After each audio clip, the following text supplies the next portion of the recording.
Look at your morning routine. The alarm goes off. You make coffee. You check your phone. Now strip all of that away.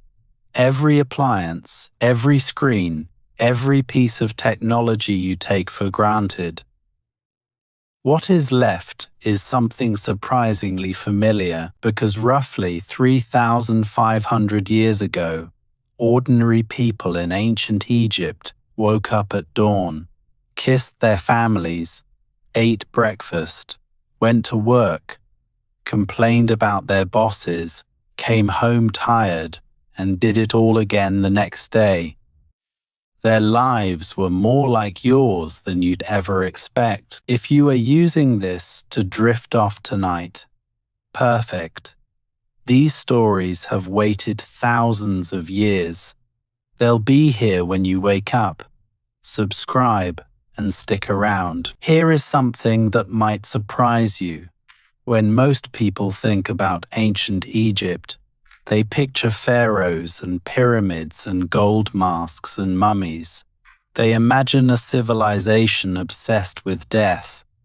But the ancient Egyptians actually loved life so much that their entire concept of heaven was just regular life continuing forever. Think about that. Their afterlife wasn't some abstract paradise with clouds and harps. It was fields to plow, beer to drink, family to sit with, sunsets to watch. They wanted eternity to look exactly like Tuesday. That tells you everything about how much they valued ordinary life. So let's start at the beginning of a typical day. The sun comes up over the Nile Valley around 6 in the morning. There are no alarm clocks, obviously, but you don't need one. The roosters handle that, along with the donkeys and the neighbors already moving around in the houses that share your walls. Breakfast is simple. Flatbread, maybe with some honey or dates, perhaps an onion and beer. Yes, beer for breakfast. Before you judge, understand that ancient Egyptian beer wasn't what you are imagining. It was thick, cloudy, nutritious, more like an alcoholic porridge than a modern lager. It had proteins and vitamins. Children drank it too. The reason everyone drank beer was practical. The water from the Nile and irrigation channels could make you sick. Untreated river water carried parasites and bacteria. But the fermentation process in beer killed most of those microbes. So beer wasn't a luxury, it was a health decision, the safest thing you could drink. After breakfast, you head to work, and for roughly 80% of the population, that means the fields. Ancient Egypt was an agricultural civilization built entirely around one thing. The Nile River, everything depended on it. Your food, your water, your income, your survival. The Greek historian Herodotus called Egypt the gift of the Nile, and he wasn't exaggerating. Every year, like clockwork, the Nile flooded its banks between June and September. The floodwaters deposited thick layers of rich black silt across the farmland. This was the most fertile soil in the ancient world. The Egyptians called this dark earth Kemet, the Black Land, and it is actually where the name Egypt comes from, through the Greek word Egyptos. The farming calendar was divided into 3 seasons. Akhet was the flooding season, when the fields were underwater and farmers couldn't plant. Peret was the growing season, when the waters receded and they plowed and sowed their crops. And Shemu was the harvest, when everything was cut, collected, and taxed. During Peret and Shemu, A farmer's day was grueling. You'd be in the fields from dawn until the heat became unbearable in the early afternoon, ploughing with wooden ploughs pulled by oxen, sowing wheat and barley by hand, irrigating with a device called a shaduf, which was basically a long wooden pole with a bucket on one end and a counterweight on the other, used to lift water from channels onto higher ground. The crops they grew were surprisingly diverse: wheat and barley for bread and beer, which were the absolute staples, flax for linen clothing, onions, garlic, lettuce, cucumbers, and beans, figs, dates, and grapes. Most of the produce went to the landowner as rent, and a significant portion went to the state as taxes, paid not in money, but in grain. And this is where it gets interesting. Ancient Egypt had no money, not for most of its history. No coins, no currency. Everything was barter and rations. You paid your taxes in grain. You got paid for work in bread and beer. You traded a pair of sandals for a basket of figs. The entire economy ran on what people could grow, make, and carry. The scribes kept meticulous records of everything. They tracked harvests, calculated taxes, measured land boundaries that the flood erased every year.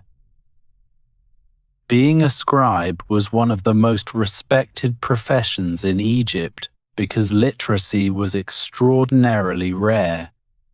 During the New Kingdom period, roughly 1550 to 1080 BC, the total literacy rate across the entire country hovered around just 1 to 2%. Think about that.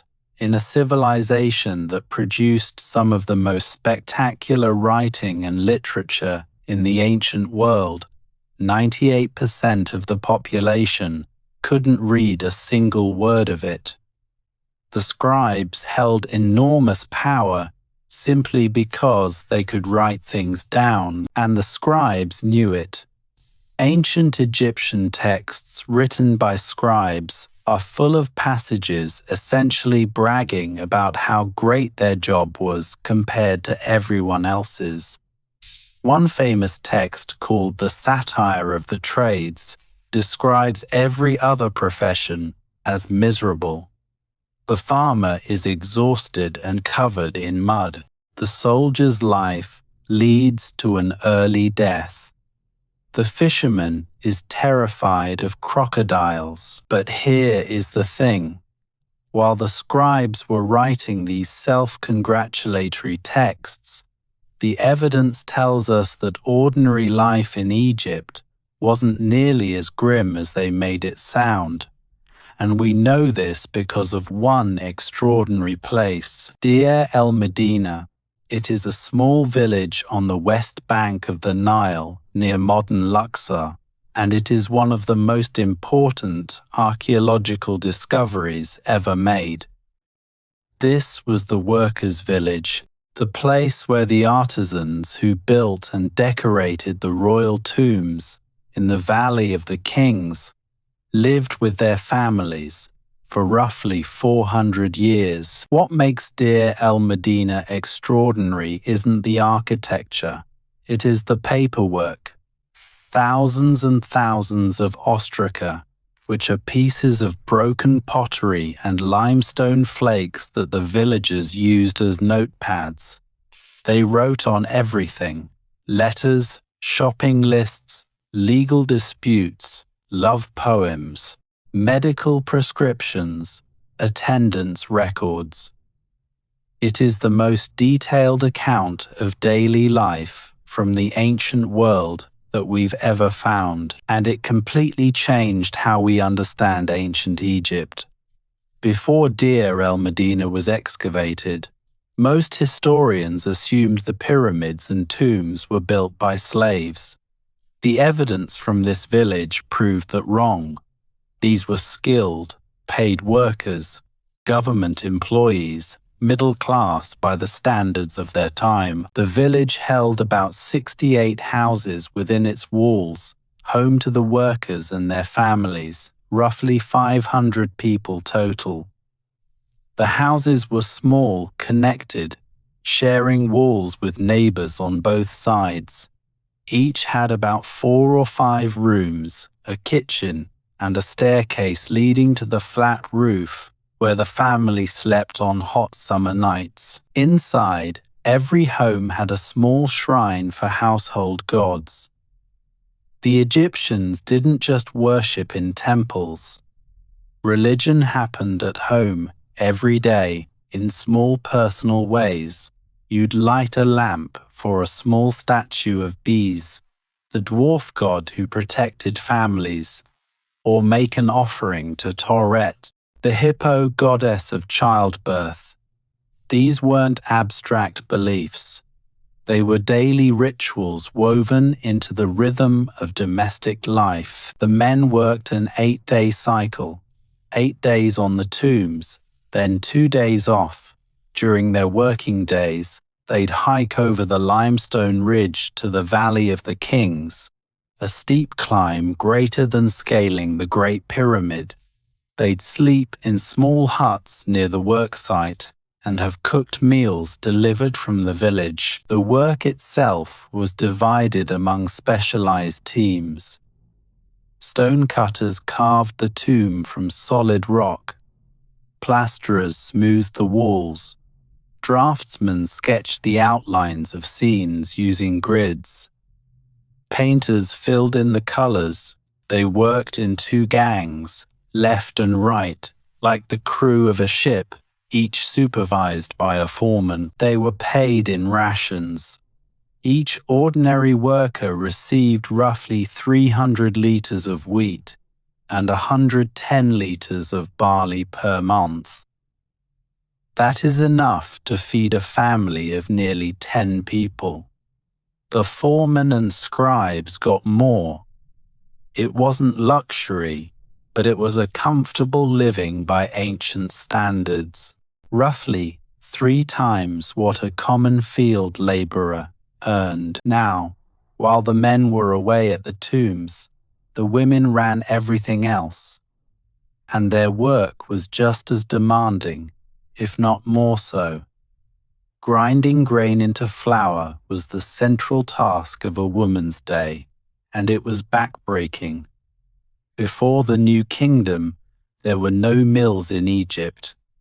Women ground grain entirely by hand, kneeling over a flat stone, pushing a smaller stone back and forth for hours. Archaeological evidence tells a painful story. Studies of female mummies from ancient Egypt consistently show severe pathologies in the toes, ankles, knees, lower back, hands, and elbows. All of them consistent with spending 12 or more hours a day in that grinding position. The bread that sustained civilization was literally ground out of women's bodies. Women also brewed the beer.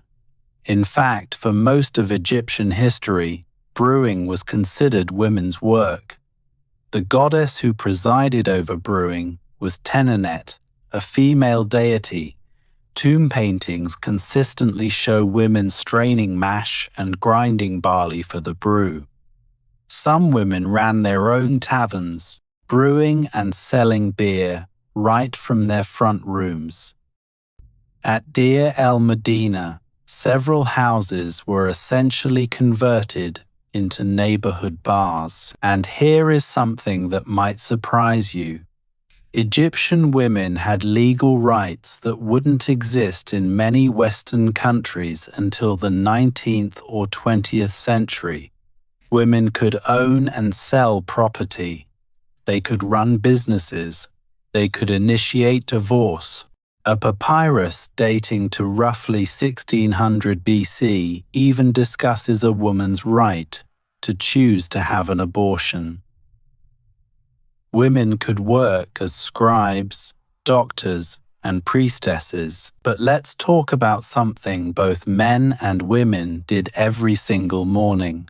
Something so universal in Egypt that it crossed every class boundary from farmer to pharaoh.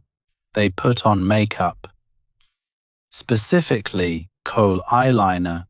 Every Egyptian, regardless of gender or social status, lined their eyes with thick black paste made from ground galena mixed with oils and animal fats. Now, we tend to think of this as purely cosmetic, but for the Egyptians, it was practical, spiritual, and medical all at once. The thick black lines reduced glare from the brutal desert sun, functioning like the black strips athletes paint under their eyes today.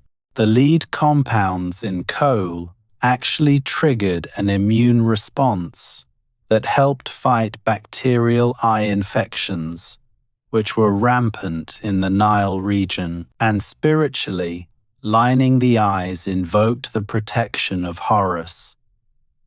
The distinctive eye shape wasn't just fashion, it was the eye of Horus made real on your own face. A daily act of prayer applied with a thin wooden stick and a pot of shimmering black powder. Let's talk about what people wore. Egypt was hot, brutally, relentlessly hot. So clothing was minimal and almost entirely made from one material. Linen, woven from flax grown along the Nile. Men typically wore a simple kilt or loincloth for work. Women wore a straight white linen dress. The fabric was light, breathable, and bleached white by the sun. The quality of your linen told everyone your social class. Fine, nearly transparent linen was reserved for the wealthy. Coarser, heavier weaves were for laborers, but here is an interesting detail. Cleanliness mattered enormously to the Egyptians. Most people bathed daily, often in the Nile itself. They used a cleansing paste made from animal fats and alkaline salts, essentially an early form of soap. Now, let's return to those ostraca from Deir el-Medina, because they reveal something wonderful about ancient Egyptian work life. A limestone tablet dating to 1250 BC, now in the British Museum, records the attendance of 40 workers over 280 days. Every absence is noted along with the reason, and the reasons are incredibly human. A worker named Hoinefer was frequently absent because he was, quote, suffering with his eye. A man named Seba missed work because a scorpion bit him. Peneb took a day off because his mother was ill. Bukentuf needed time away to embalm and wrap the corpse of his dead mother. But here is the part that really gets you. One of the most common excuses for missing work was brewing beer. More than 10 workers on this single tablet took days off to brew beer at home. Men were also excused when their wife or daughter was bleeding, a reference to menstruation, because they were needed at home to handle household duties during that time. Think about that for a moment. 3,200 years ago, a man could tell his boss he needed to stay home because his wife was menstruating, and it was written down as a perfectly legitimate reason for absence. The work-life balance these people negotiated feels startlingly modern, and they were paid even when they were sick. The monthly ration distributions from Deir el-Medina show consistent payments regardless of short-term absences. These workers essentially had paid sick leave. The state even assigned a physician to the community, gave him an assistant, and provided extra rations as payment for his medical services. The physician treated workers with a combination of practical medicine and what we'd call magic. But the line between the two wasn't clear in Egyptian thought.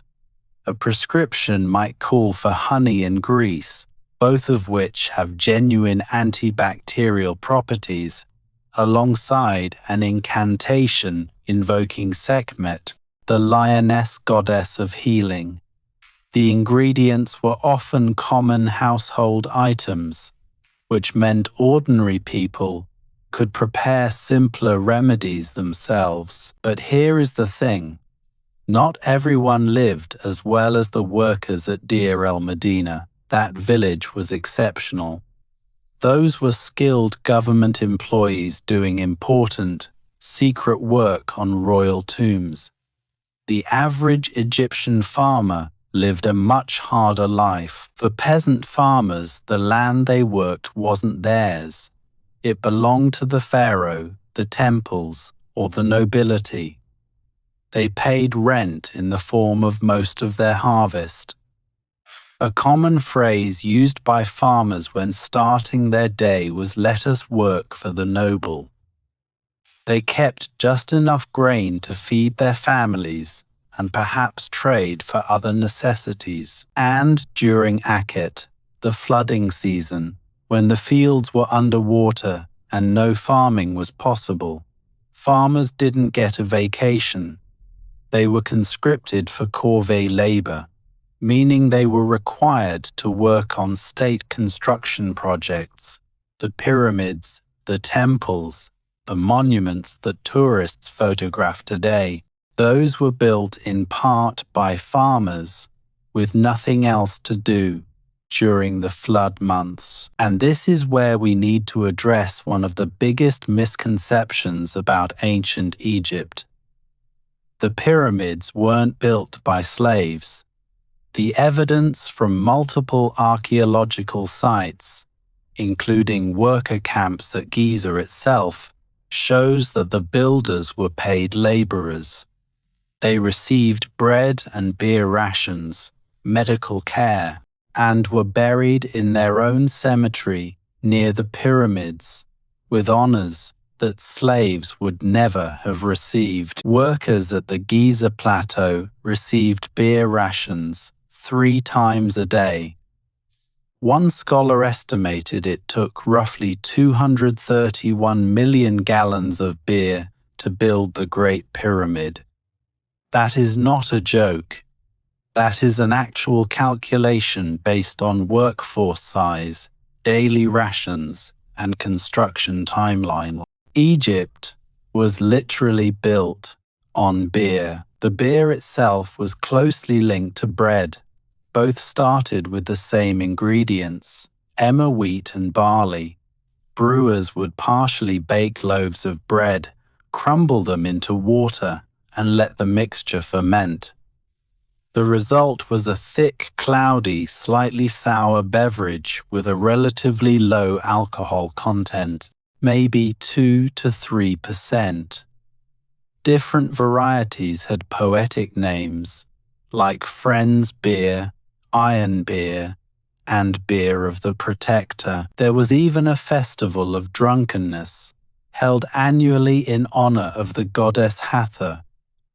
During this celebration, Egyptians drank beer that was dyed red with pomegranate juice or powdered ochre. The mythology behind it claimed that the goddess Sekhmet once threatened to devour all of Egypt until she was tricked into drinking red beer, thinking it was blood. She drank herself unconscious and humanity was saved. But daily life wasn't all work and worship. The Egyptians knew how to relax. They played board games, particularly Senet, which was so popular it appeared in tomb paintings of multiple pharaohs and can still be purchased today. Children had toys, balls, carved wooden animals, and little horses on wheels. Adults enjoyed handball, wrestling, gymnastics, and swimming in the Nile. Music was everywhere: harps, flutes, drums, and a kind of guitar, like instrument called a nepher. Professional musicians performed at banquets and festivals, but music was also part of everyday domestic life. Workers sang while they labored. Mothers sang to their children. Music wasn't a luxury. It was as natural as breathing. And then there were the animals. The Egyptians were among the first civilizations to keep pets, and their relationship with cats is legendary. Cats were revered not just as companions but as sacred creatures associated with the goddess Bastet. Killing a cat, even accidentally, could result in severe punishment. When a family cat died, the household would shave their eyebrows in mourning. But cats weren't the only animals in Egyptian daily life. Dogs served as hunting companions and guard animals. Geese waddled through courtyards serving as alarm systems, honking at strangers. Donkeys were essential beasts of burden, carrying everything from grain to building stones along the narrow paths between villages. And the Nile itself was home to creatures that made daily life genuinely dangerous. Crocodiles and hippopotamuses were constant threats to anyone who worked near the river, which was essentially everyone. Hippopotamuses killed more Egyptians than any other animal. They were territorial, aggressive, and could capsize fishing boats with ease. Fishermen performed rituals and carried amulets before every trip on the water. The danger was real and ever-present. Dinner was the main meal of the day, eaten in the evening when the heat had finally broken. For most families, this meant bread, vegetables, and beer. Onions were consumed in enormous quantities. Wealthier families might add fish, goat meat, or fowl. The cooking happened outside in the courtyard, in small ovens, fueled by dried cattle dung. One thing that united rich and poor was the flat rooftop. Egyptian houses had flat roofs for a reason. During the hottest months, the interior of a mud brick house became suffocating after a full day of absorbed heat. So families migrated to the roof to sleep, spreading reed mats under the open desert sky, catching whatever breeze the night offered. Picture that. An entire village sleeping on their rooftops, conversations drifting between houses, children pointing at constellations, the sound of the Nile somewhere in the darkness, no walls between you and the stars, the same stars that astronomers in the temples were using to track the calendar and predict the flood. Now let's talk about something the ostraca revealed that nobody expected. The workers at Deir el-Medina staged what historians now recognize as the first recorded labor strike in human history. It happened around 1157 BC, during the 29th year of Pharaoh Rames III's reign. The workers hadn't received their grain rations for weeks.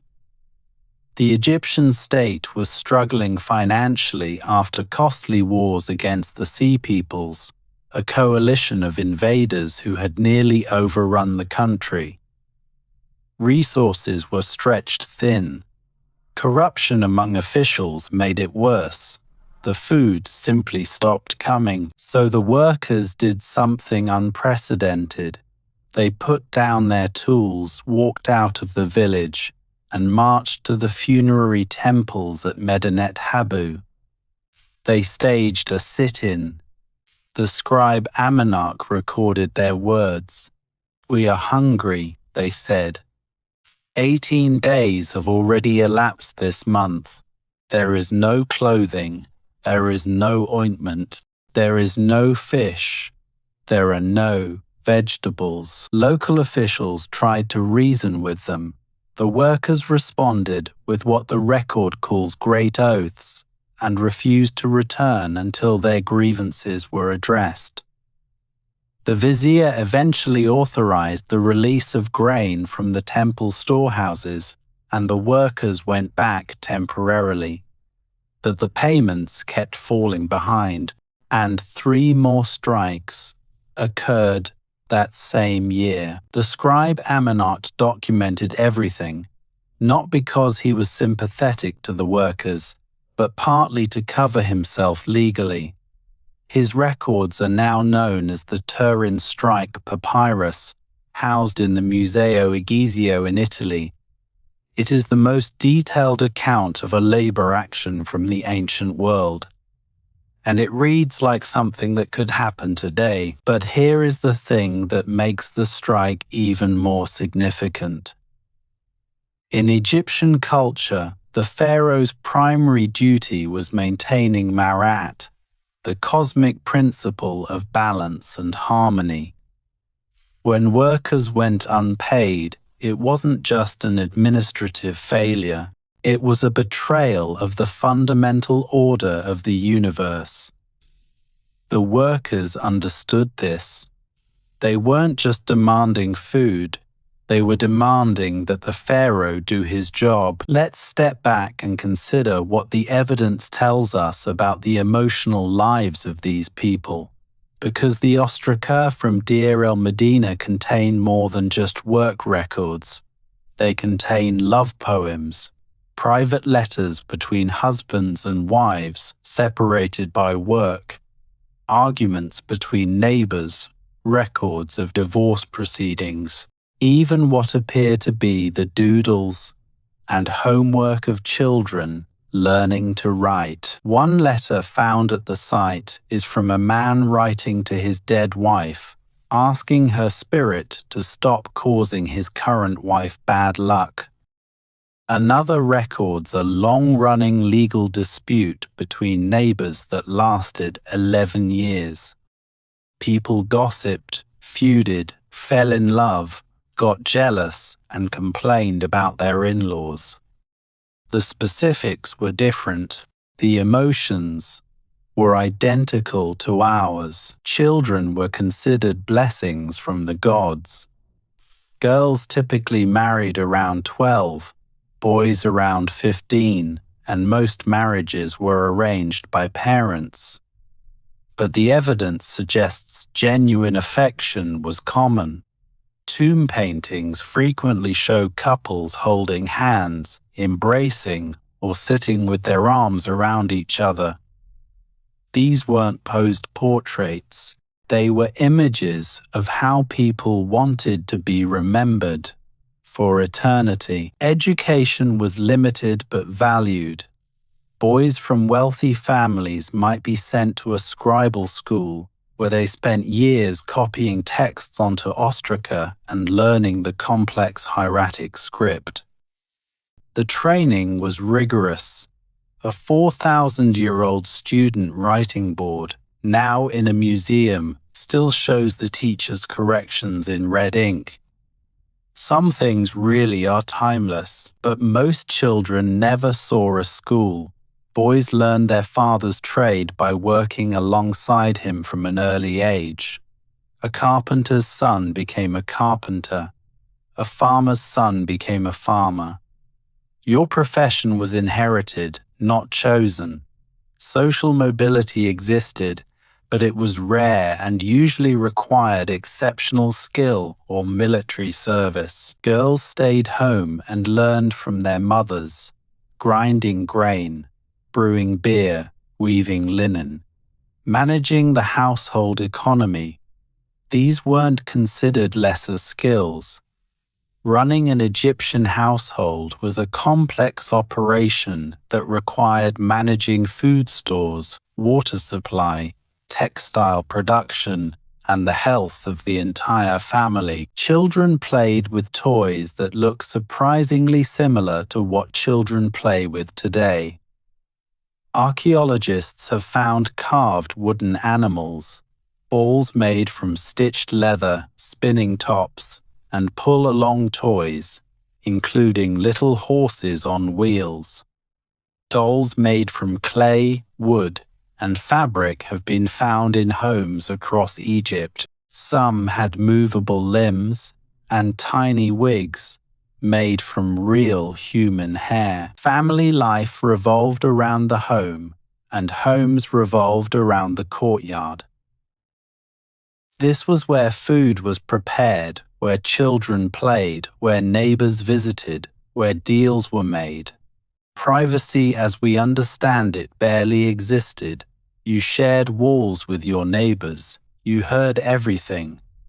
The village was a community in the most literal sense. Your life was inextricable from the lives of the people around you. And the evidence from Deir el-Medina shows that when privacy was lacking, people made up for it with an extraordinarily active legal system. The village had its own court, made up of the foreman, deputies, craftsmen, and a scribe. They handled civil disputes, ranging from theft to property damage to unpaid debts. One case involving the chief of police dragged on for 11 years. People represented themselves in these proceedings. There were no lawyers.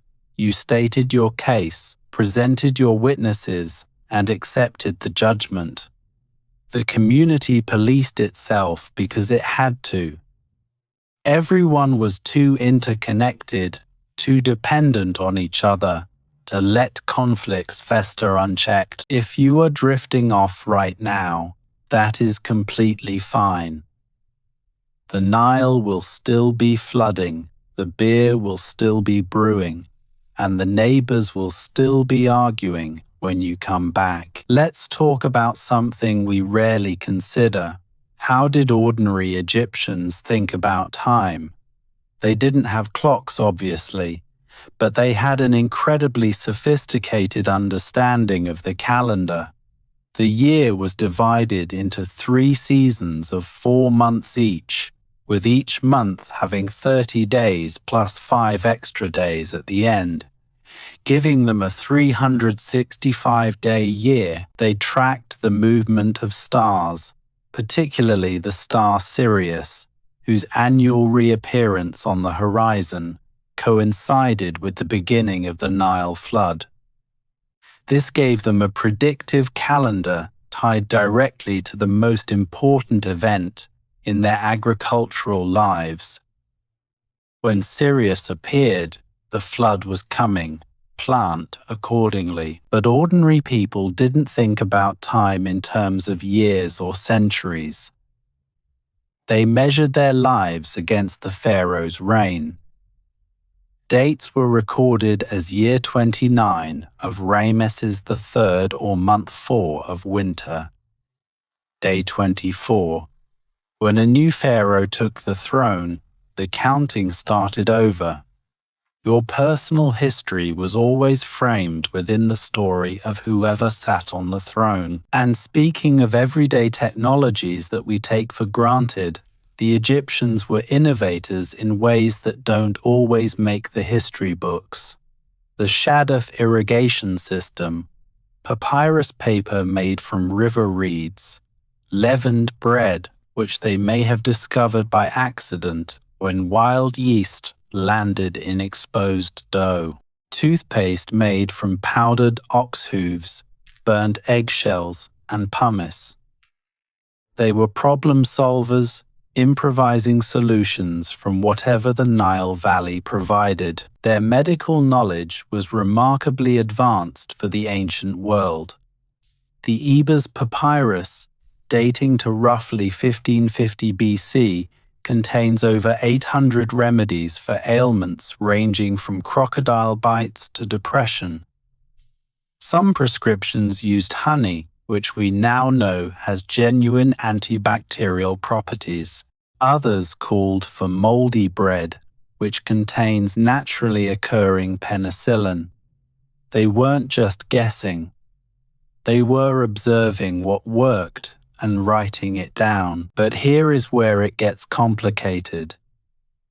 Egyptian medicine didn't distinguish between what we'd call science and what we'd call magic. A treatment for a headache might include crushing willow bark, which contains salicin, the active ingredient in aspirin, and also reciting an incantation to the goddess Isis. Both elements were considered equally essential. The drug treated the body, the spell treated the spiritual cause behind the symptom, and this connects to something that shaped every Egyptian's daily life: death. Not as an obsession, but as a practical concern. The Egyptians didn't fear death so much as they prepared for it. Their elaborate burial practices weren't signs of a morbid culture. They were the ultimate expression of optimism. If you prepare properly, life continues forever. Wealthy Egyptians spent years, sometimes decades, preparing their tombs. They filled them with everything they'd need in the afterlife: food, beer, furniture, clothing, jewelry, cosmetics, games, and small painted models of servants performing daily tasks.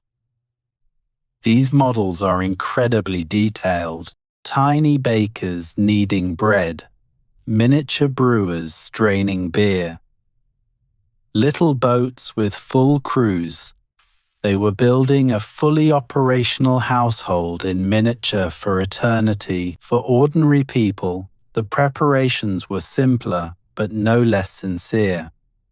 A peasant farmer might save for years to afford a proper burial. The body would be preserved through mummification, though cheaper methods were available for those who couldn't afford the full 70-day process. Even the poorest families tried to include some bread, beer, and a few personal items in the burial. The belief was straightforward: your ka, your life force, needed sustenance in the afterlife. Your ba, your personality and spirit, needed a preserved body to return to. If the body was destroyed and the offering stopped, you ceased to exist entirely. This is why tomb robbery was considered one of the worst crimes imaginable. It wasn't just theft, it was murder of someone's eternal soul. And this brings us to something fundamental about how ordinary Egyptians experienced their world. Everything was alive with meaning. The flood wasn't just water, it was the god Hapi's gift. The sun wasn't just a star, it was Re traveling across the sky in a golden boat. The scarab beetle rolling a ball of dung was Khepri rolling the sun across the heavens. Ordinary life and cosmic significance were the same thing. This meant that even mundane tasks carried spiritual weight. Baking bread sustained your family and honored the gods who provided the grain. Applying koh protected your eyes and invoked the protection of Horus. Brewing beer was both a household chore and a sacred act presided over by a goddess. There was no secular life in ancient Egypt. Every moment existed simultaneously in the physical and the divine, and this is perhaps what made Egyptian civilization so remarkably stable. For roughly 3,000 years, longer than any other civilization in human history, the basic structure of Egyptian daily life remained largely unchanged. The same crops were grown with the same tools. The same bread was baked in the same ovens. The same beer was brewed by the same methods. The same gods received the same prayers. 3,000 years. To put that in perspective, More time separates the building of the Great Pyramid from Cleopatra than separates Cleopatra from us. The civilization that Cleopatra ruled was already impossibly ancient by her standards, and throughout all that time, a farmer along the Nile would have recognized the daily routine of a farmer who lived 1500 years before him. So what does all of this really tell us? When you strip away the pyramids and the gold and the hieroglyphics and the mummies, what you find underneath is something profoundly ordinary. People who loved their children, who argued with their neighbors, who complained about work and took sick days and brewed beer on the roof. People who slept under the same stars you can see tonight, on rooftops still warm from the afternoon sun, listening to the Nile flowing past in the darkness. Who woke up the next morning and did the same thing all over again, not because they had to, but because the life they lived felt worth repeating forever. The Egyptians loved their lives so much they wanted eternity to look just like this. Sunrise over the Nile, bread in the oven, beer in the jar, family on the rooftop. That was their paradise. Not golden streets or pearly gates.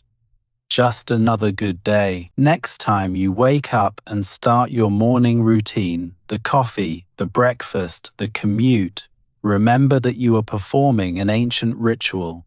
People have been waking up, feeding their families, going to work, and coming home tired for at least 3,500 years.